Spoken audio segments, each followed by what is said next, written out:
La justice de proximité, l'un des axes du quinquennat d'Emmanuel Macron. Après les marquises, la protection judiciaire de la jeunesse se déplace au Gambier et au Tuamotu. La PJJ a développé des dispositifs pour accompagner les mineurs délinquants. Ils reçoivent une réponse pénale, mais pas uniquement. On en parle avec vous, Liliane Valois. Bonsoir.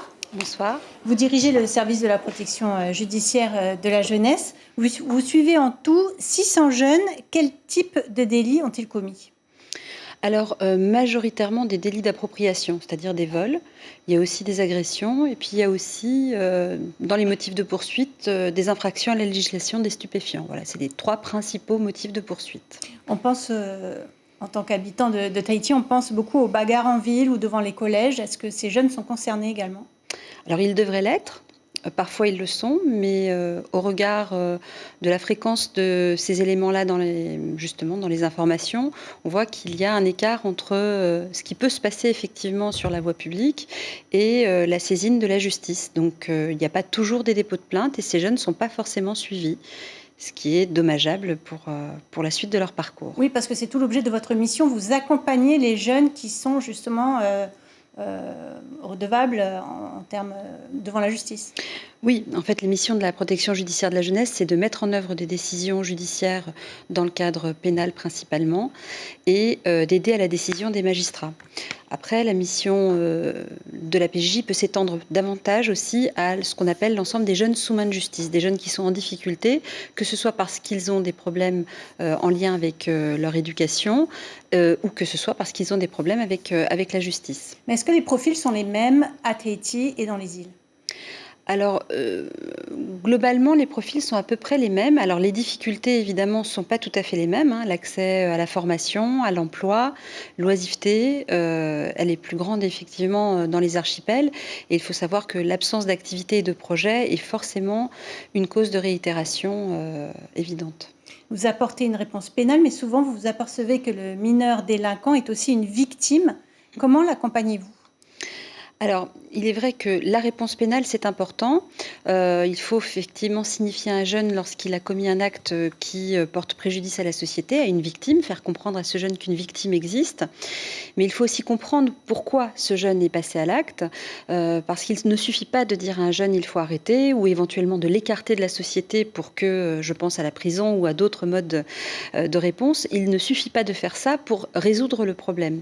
La mission de la PJJ, l'ambition de la PJJ, c'est que chacun trouve sa place dans la société et pas à l'extérieur de la société. Donc il faut effectivement comprendre ce qui s'est passé, ce qui ne veut pas dire le justifier, mais comprendre ce qui s'est passé pour développer les réponses les plus adaptées. Et ça, c'est vraiment la mission de la PJJ. Donc, je vais dire, il n'y a pas un profil type et il n'y a pas une réponse type. La justice est individuelle et ça, c'est très important. Et elle prend en compte justement tous les éléments qui ont conduit ce jeune à sortir du droit chemin. Alors, vous décollez dans quelques heures pour les Gambiers, puis les Tuamotu. Comment est-ce que vous allez faire passer votre message ? Alors, l'ambition, là, elle est assez ambitieuse. On s'est dit, voilà, les archipels méritent, comme n'importe quel autre territoire de la Polynésie, qu'on s'y penche et en tout cas qu'on offre, qu'on rapproche ce service public de la justice des justiciables. Donc, l'ambition, ça a été de se coordonner avec d'autres institutions, d'autres structures. Donc, le CIDFF, avec qui ce partenariat est particulièrement serré. Précisez-nous, CIDFF. Alors, c'est l'acronyme, je ne vais pas pouvoir vous le décliner là tout de suite parce qu'il ne me vient plus, mais c'est un service qui va gérer tout ce qui est droits des femmes, mais plus largement aussi l'accès aux droits.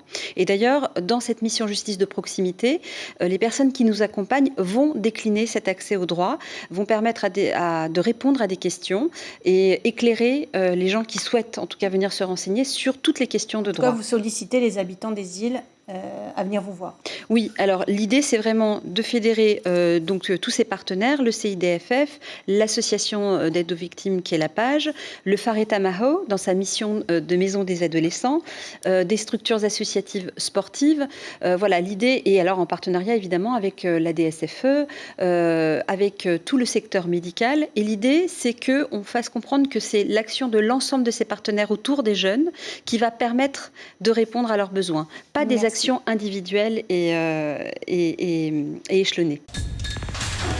L'information en continu sur Polynésie la première, Internet et réseaux sociaux.